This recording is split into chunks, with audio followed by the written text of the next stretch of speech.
I think one of the reasons I love thinking about transportation is that it affects everyone.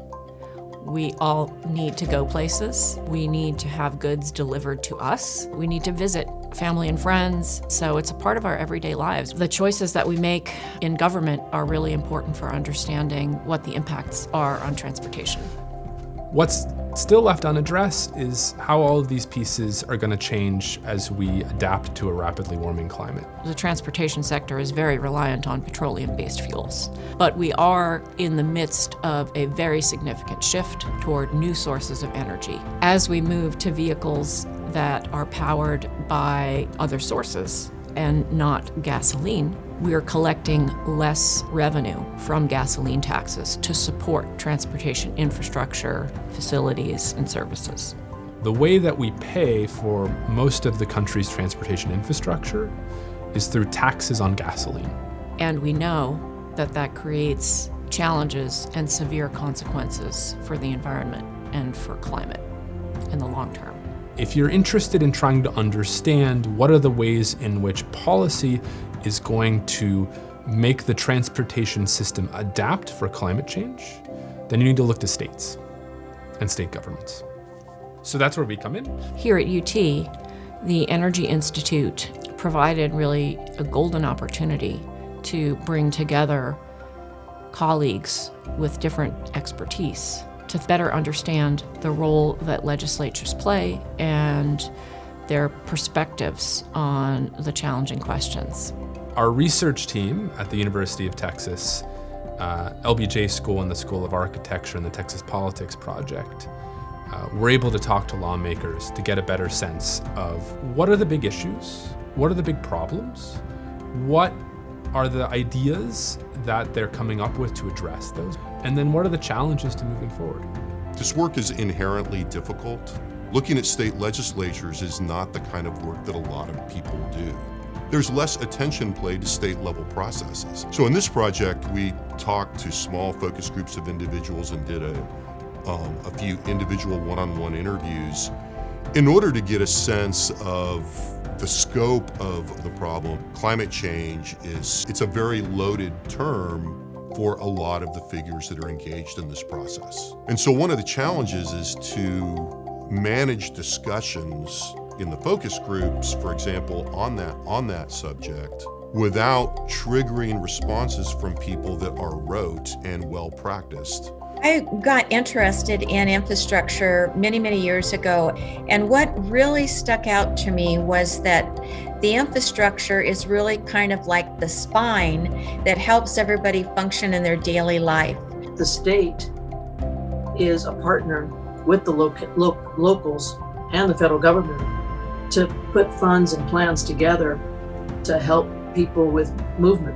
What people don't understand is that what they think is a simple solution becomes a not so simple solution when you've got 150 members of the House and 31 senators who represent very distinct parts of the state. There was not a single person we talked to who said, oh, this is easy.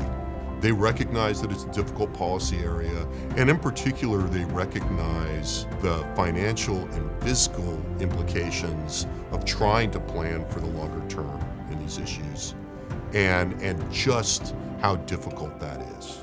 That's pretty good news, because if there's anything that I think we often worry about, particularly with issues like transportation and energy and related issues of climate change, it's a lack of attention to the long term. There are a lot of people involved in policy that are elected officials who by their very nature have to focus to some degree on the short term, because as you know, one of the cliches of political research tells you, legislators and members of Congress are single-minded seekers of re-election. We were hoping to learn how state legislatures make progress in transportation on climate change, and the answer is they're not doing a whole lot right now. But that in and of itself is an interesting and important finding. If you're doing good public policy, the environment's going to be a foundational element of anything you work on. But does everybody feel this way? The answer is no. You have a wide variety of levels of commitment. The conversation in and around the intersection between climate and transportation gets real in my mind when we're having debates on the House floor about specific legislation. Those debates are not happening right now. It's a real problem. I love Texas more than anything, but I wish that Texas was wrapping its arms around the concept of climate change and saying, here's our blueprint for how Texas can help with the warming and changing climate. We can change that. We're the lawmakers. We can recalibrate. We also have been working on trying to look at how we build facilities. We have one bill that passed that's going to be looking at environmentally friendly building materials. In our transportation, infrastructure is not easy. It's not something you walk in and you can just turn it on as far as information or experience. And so it's really important that you want to learn. One of the things that I took away from our findings is that while addressing challenges in transportation is hard, a lot of state legislatures are making progress. And they're also learning from each other.